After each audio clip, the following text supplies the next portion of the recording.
Oke, selamat malam untuk kita semua. Selamat malam untuk teman-teman yang ada di live YouTube dan yang ada di room.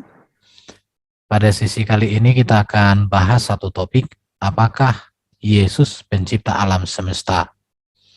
Materi ini merupakan bagian dari seri apologetika. Karena ada pertanyaan, masa pencipta dilahirkan ciptaan? Karena Maria itu kan manusia itu kan diciptakan Allah.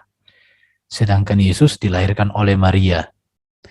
Ini sebuah narasi berpikir yang sering kali didengungkan oleh para polemikus, tetapi sebenarnya karena mereka tidak mengerti ajaran Alkitab. Dan pada malam hari ini kita akan menjawab sebenarnya bagaimana posisi Yesus di dalam penciptaan bagi orang Kristen. Itu yang mau kita bahas, ya. Untuk memahami tentang apakah Yesus pencipta alam semesta, maka perlu kita memperhatikan beberapa hal, ya. Ini data penting untuk mengenali Yesus berhubungan dengan penciptaan alam semesta. Saya akan coret-coret sedikit. Begini ya. Jadi penciptaan alam semesta di sini, Allah menciptakan langit dan bumi serta segala isinya. Allah menciptakan alam semesta dan isinya melalui firman. Dasar Alkitabnya bisa kita baca di dalam Kejadian pasal 1 ayat 1 sampai dengan pasal 2 ayat 7. Bisa kita lihat di dalam Yohanes 1 ayat 3, Yesaya 40 ayat 28, Yeremia 32 ayat 17, Yakobus 1 ayat 18, Roma 11 ayat 36, Mazmur 95 ayat 6, dan seterusnya. Jadi ini yang pertanyaan kita kan di sini, apakah Yesus adalah Allah sang pencipta alam semesta? Kita bertanya, yang akan kita bahas ada di sini.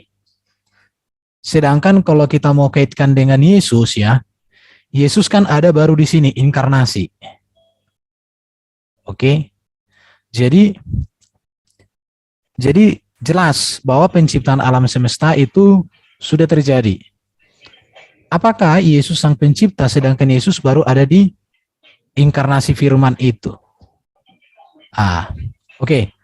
Jadi kita harus tahu juga siapa sih Yesus sebelum inkarnasi, atau siapakah Yesus ini pada saat di dalam penciptaan. Ini dia yang harus dipahami. Siapa Yesus saat penciptaan alam semesta?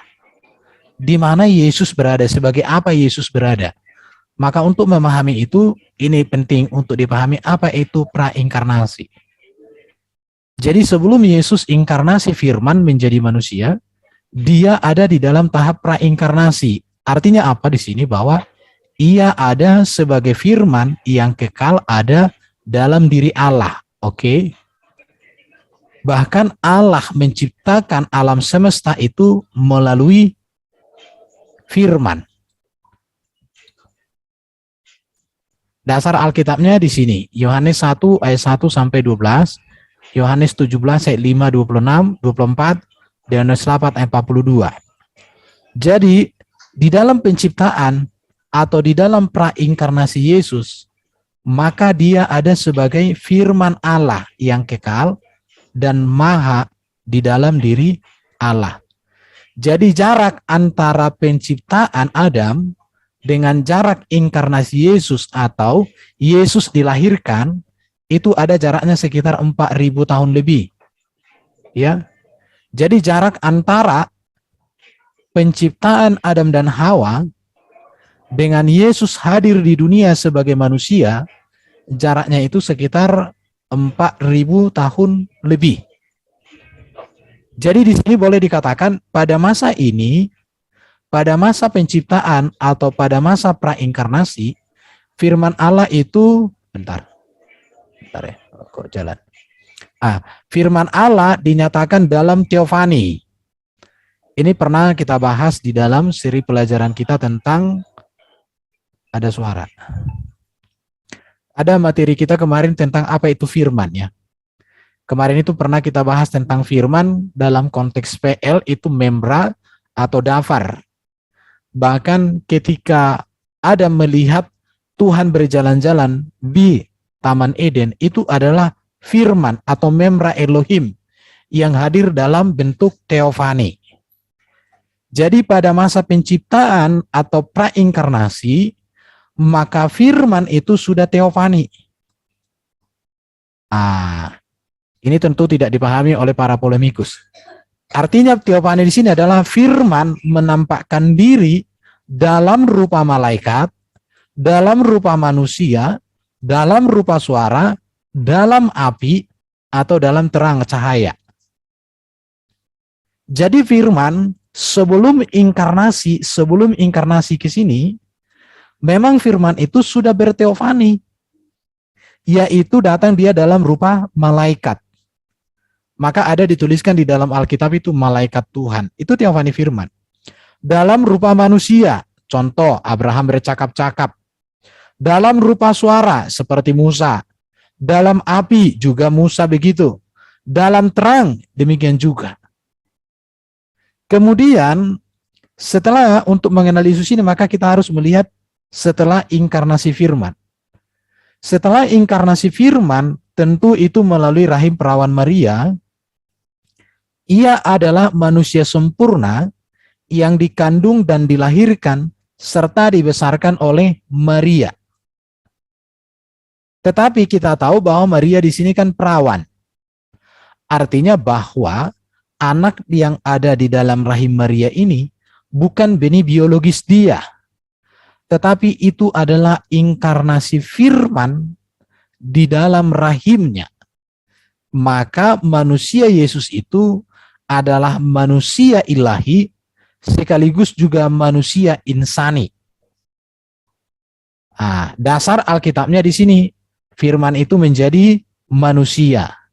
Bahkan di dalam 1 Timotius 2 ayat 5 dikatakan, manusia Yesus Kristus menjadi pengantara satu-satunya antara manusia dengan Allah, antara Allah dengan manusia.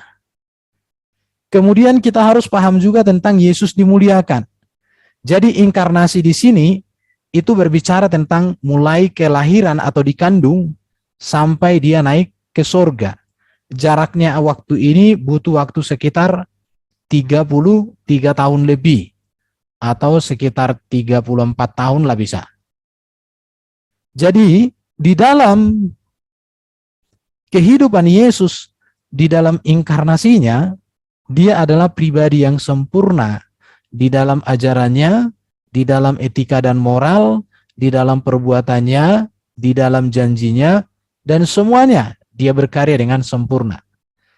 Jadi kemudian Yesus dimuliakan. Ini harus kita pahami dulu tahapnya. Ya, dimuliakan artinya setelah Yesus mengerjakan seluruh pekerjaannya, di mana ini pernah kita sudah bahas untuk apa Allah mengutus firman menjadi manusia atau untuk apa Allah mengutus Yesus untuk melakukan seluruh kehendak Allah. Setelah Yesus selesai melakukan seluruh kehendak Allah, maka ia dimuliakan oleh Allah dan diangkat naik ke surga, ya, diangkat naik ke surga dalam kemuliaan. Dasar Alkitabnya bisa kita lihat di sini, Kisah Rasul 1 ayat 3, Markus, Lukas, Roma, dan seterusnya. Jadi firman Allah dinyatakan dalam inkarnasi firman Allah tidak lagi menampakkan diri, melainkan mengambil rupa.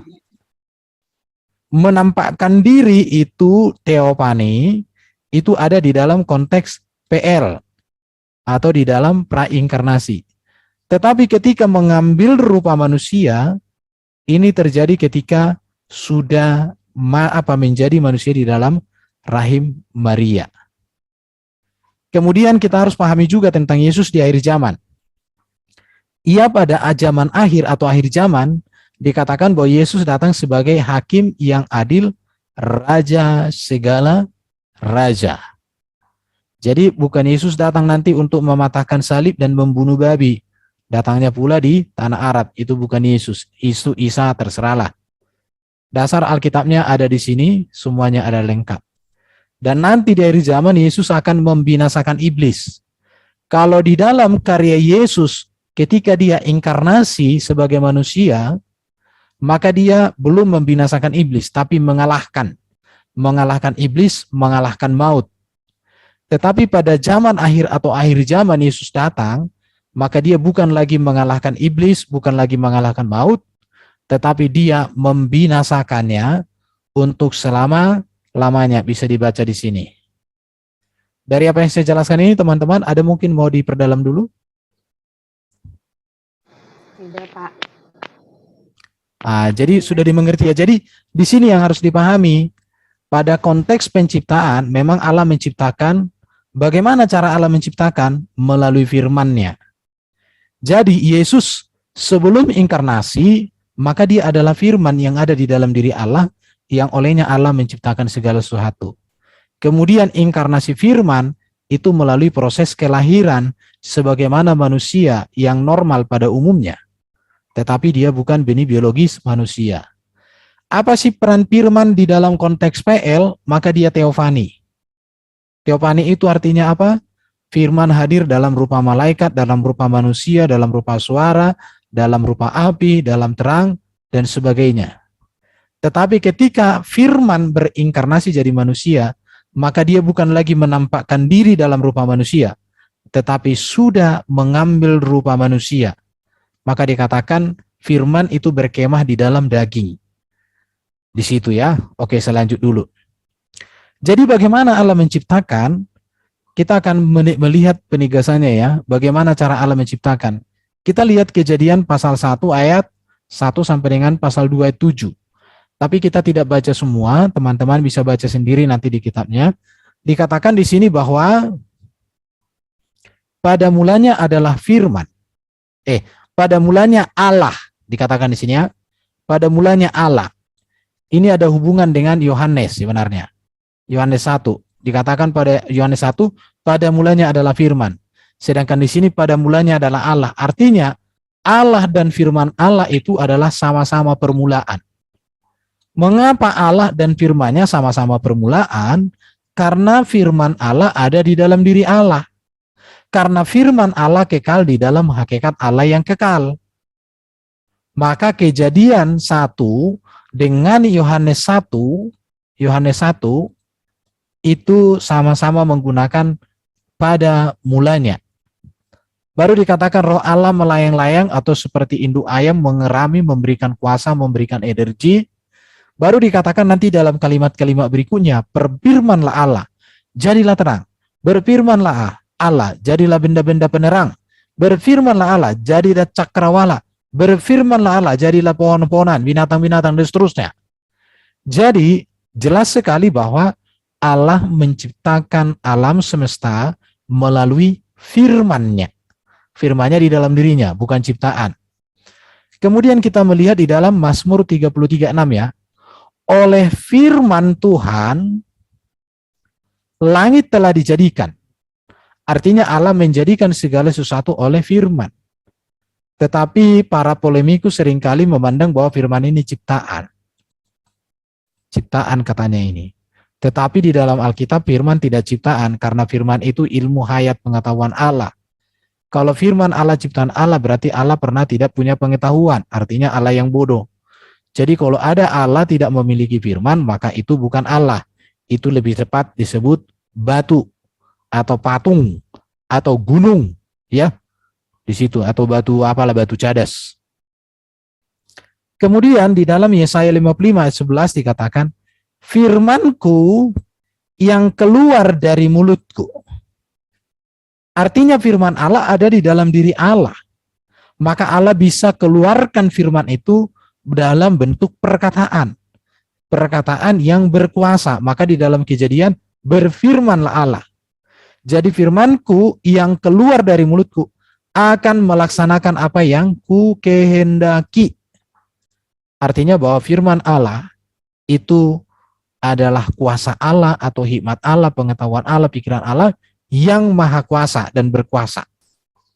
Oke, kita lihat di dalam 1 Yohanes pasal 1:3, segala sesuatu dijadikan oleh firman. Pertanyaannya, siapakah Yesus? Firman yang menciptakan, ya, firman yang menciptakan alam semesta, itulah Yesus. Tetapi bedanya di mana? Kalau firman dia, dalam hakikat firman, maka firman ada di dalam diri Allah. Tetapi ketika Allah mengutus firman-Nya menjadi manusia, maka firman itu mengambil hakikat manusia. Namanya Yesus Kristus. Nah, di situ. Baru kita lihat di sini di dalam Ibrani 11 ayat 3, alam semesta dijadikan oleh firman Allah, kembali tegas. Di dalam 2 Petrus pasal 3 ayat 5 sampai 7, oleh firman Allah langit telah ada sejak dahulu kala, juga bumi. Jadi bagaimana Allah menciptakan alam semesta? Melalui firman-Nya, oleh firman-Nya, oleh kuasanya, oleh hikmatnya, oleh ilmunya. Terus Yesus itu siapa? Firman yang hadir dalam rupa manusia, dalam hakikat manusia. Oke, kita melihat. Jadi penegasannya, dan ini akan diulang-ulang sampai selesai, akan saya ulang-ulang ini, diulang-ulang terus, supaya orang yang menyimak atau mereka-mereka yang suka berpolemik, ya bila penting mereka bisa mengerti, tapi kalau nggak ngerti juga ya nggak apa-apa, yang penting kita sampaikan. Jadi Allah menjadikan segala sesuatu melalui atau oleh firman-Nya. Ya, kita melihat di dalam Yohanes 1 ayat 1 sampai 3 dikatakan, segala sesuatu dijadikan oleh Dia, oleh firman, dan tanpa Dia tidak ada sesuatu pun yang telah jadi dari segala yang telah dijadikan. Oke, di dalam Ibrani 1 ayat 2 sampai 3 dikatakan, oleh Dia, kalimat langsung sini ya, oleh Dia telah menjadikan alam semesta. Oleh Dia Allah telah menjadikan alam semesta. Jadi siapa yang menciptakan? Allah Bapa di surga. Bagaimana Allah menciptakan? Melalui firman. Terus Yesus itu siapa? Firman Allah yang olehnya Allah menciptakan, sekarang Allah hadirkan dalam rupa manusia. Tujuannya apa? Untuk keselamatan, untuk penebusan, untuk kemerdekaan, untuk hidup yang kekal bagi manusia. Kita lihat lagi di sini. 1 Korintus pasal 8 ayat 6. Satu Tuhan saja, yaitu Yesus Kristus, yang olehnya segala sesuatu telah dijadikan. Jadi Allah menjadikan segala sesuatu di dalam sang firman-Nya, dan firman itu sekarang bukan lagi firman yang hanya kita dengar suaranya, bukan lagi firman yang hanya berteofani, atau melalui api, atau melalui cahaya, atau melalui terang, atau melalui suara yang menggema di langit, bukan. Tetapi sekarang firman itu sudah hadir dalam satu sosok pribadi yang bernama Yesus Kristus. Kita lihat lagi Kolose 1 ayat 15 sampai 17 dikatakan di sini. Karena di dalam Dialah telah diciptakan segala sesuatu. Di dalam Dia, di dalam siapa? Di dalam Yesus, sang firman yang hadir dalam rupa manusia, telah diciptakan segala sesuatu oleh siapa? Oleh Allah itu sendiri. Nah, di sini. Jadi ayat Alkitab ini sangat tegas memang, apakah Yesus sang pencipta? Nanti akan kita buat kesimpulannya ya. Jadi kita menegaskan bahwa data Alkitab menegaskan bahwa Yesus sebelum inkarnasi adalah pencipta. Ya. Jadi Yesus sebelum inkarnasi dia adalah sang pencipta. Mengapa? Karena dia adalah firman Allah. Karena dia firman Allah. Kita lihat di sini, ia adalah firman Allah yang menjadi manusia. Dikatakan ini di dalam saat Yohanes pasal 1 ayat 1 sampai 3, dan nanti ditambahkan Yohanes 1 ayat 14. Oke, ini jelas. Baru Yesus juga mengatakan, apa buktinya bahwa Yesus itu adalah firman Allah? Ada orang kan mengatakan, oh ini perkataan Yohanes ini, itu bukan perkataan Yesus, Yohanes 1 ayat 1 sampai 3. Enggak urusan, bagi kami perkataan Yohanes lebih dipercaya daripada perkataan nabinya, kan begitu. Tetapi untuk coba mengakomodir keluguan atau kebodohan mereka, mari kita lihat pernyataan Yesus. Yesus mengatakan, oleh sebab itu ya Bapa, permuliakanlah aku padamu sendiri dengan kemuliaan yang kumiliki di hadiratmu sebelum dunia ada. Pertanyaannya, Apa yang ada di hadirat Allah sebelum dunia ada? Apa yang ada?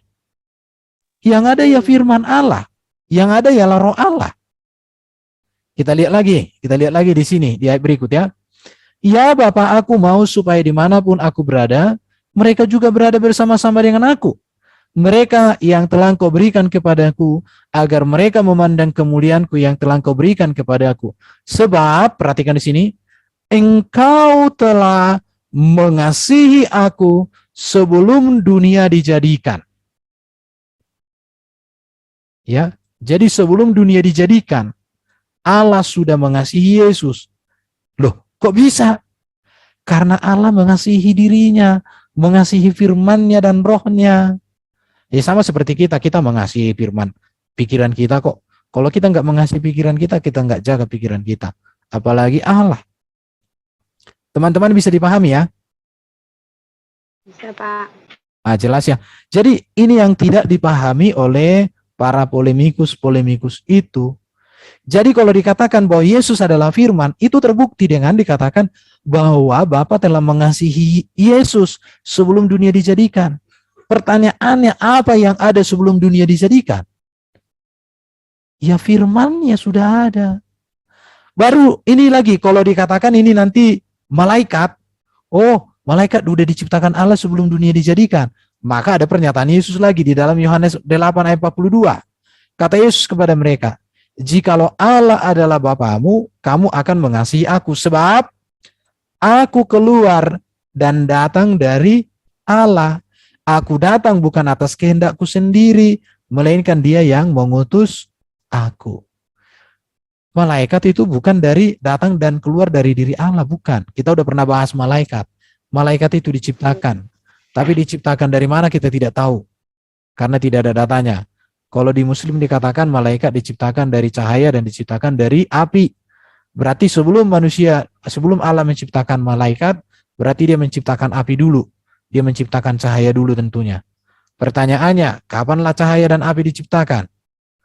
Kemarin terbaru ada lagi dikatakan katanya Jibril pergi ke neraka membawa api untuk diberikan kepada Adam supaya Adam bisa memasak. Lucu-lucu juga itu. Nggak usah dibahas lah. Kemarin itu ada teman-teman yang bongkar katanya Jibril bawa api dari neraka diberikan kepada Adam untuk masak. Mungkin Adam waktu itu barbeque ya. Iya Pak. Barbeque. Ngakak dulu ya Pak, boleh kan? Pertanyaannya apa yang dimasak Adam waktu itu? B2 atau B1? Oke lah. Jadi udah jelas sekali. Jadi memang ya ini materi ini ulang-ulang aja nih akan kusebutkan terus. Kenapa harus kusebutkan terus ulang-ulang? Supaya kalau ada muslim yang mendengar, nancap. Sampai nancap. Jadi kita melihat bahkan Yesus juga menegaskan ya. Yesus di dalam hakikatnya yang manusia itu, dia mengatakan begini. Tidakkah kamu baca bahwa Ia yang menciptakan? Siapa Ia di sini? Tentu Allah. Kalau Yesus yang menciptakan di dalam hakikat manusia, maka dia katakan, aku yang menciptakan manusia, Bu. Harusnya begitu. Jadi kita harus melihat ya, Yesus sebelum menjadi manusia dia adalah firman. Firmanlah yang menciptakan segala sesuatu atas rencana dan kehendak Allah. Tetapi ketika Yesus hadir dalam rupa manusia, maka Yesus itu selalu menegaskan tentang bahwa Bapa lah yang menciptakan alam semesta, menciptakan manusia. Kita lihat lagi di dalam Markus 13. Karena saya coba di dalam kitab Injil, kata mencipta itu hanya ketemukan 2. Hanya ayat ini. Sebab pada masa itu akan terjadi siksaan seperti yang belum pernah terjadi sejak awal dunia diciptakan Allah. Tidak dikatakan Yesus diciptakan oleh aku sendiri. Kenapa? Karena Yesus yang berbicara ini menegaskan bahwa dia adalah manusia. Dia menegaskan, memposisikan dirinya sebagai manusia. Tetapi ketika Yesus menegaskan bahwa dia adalah firman, maka dia mengatakan aku datang dan keluar. Jadi ini yang menjadi perhatian ya. Manusia Yesus atau tubuh daging Yesus yang dilahirkan oleh Maria bukanlah pencipta semesta. Ingat ya. Jadi manusia Yesus atau tubuh kedagingan Yesus itu yang dilahirkan Maria itu, tubuhnya itu bukanlah pencipta semesta. Tetapi tubuh manusia Yesus itu adalah inkarnasi firman Allah yang olehnya Allah menciptakan alam semesta. Jadi kronologi historis Yesus itu jangan dipenggal. Jadi katakan Yesus itu pencipta apa bukan? Jawabannya bukan kayak gitu. Allah menciptakan segala sesuatu melalui firman, dan Yesus yang olehnya Allah menciptakan segala sesuatu sekarang sudah hadir dalam rupa manusia, namanya Yesus Kristus. Itu cuma mereka kalimat pendek. Paling aku, ya kau maunya kalimat pendek, Tuhan kami mau kalimat panjang. Ya kami nggak mau mengikuti keinginanmu lah. Keinginan Allah kami lah yang kami ikuti. Kan begitu lagi. Jadi melalui inkarnasi dari firman yang olehnya Allah menciptakan alam semesta. Jadi bukan tubuh Yesus yang menciptakan, melainkan Allah lah yang menciptakan segala sesuatu melalui Yesus prainkarnasi atau melalui firman-Nya sendiri. Maka kita sudah ulang-ulang ya ketika kita belajar di sini, selalu kita tegaskan posisi tentang ajaran dasar iman Kristen, dui natur Kristus. Dua natur Kristus itu. Jadi melalui pelajaran Alkitab yang seksama yang sudah kita bahas ini, kita mencapai satu kesimpulan atau konklusi bahwa Allah Bapa adalah Sang Pencipta. Dan Ia menciptakan melalui firman. Firman itulah yang disebut anak Allah, dan anak Allah itulah Yesus Kristus. Begitu ya. Jadi Allah menciptakan segala sesuatu melalui firman yang disebut sebagai anak Allah, yang juga diberikan nama Yesus Kristus. Jadi Allah menciptakan alam semesta ini oleh atau melalui firman yang kekal ada di dalam hakikat dirinya. Dan Yesus sendiri adalah firman yang mengambil rupa manusia. Artinya inkarnasi.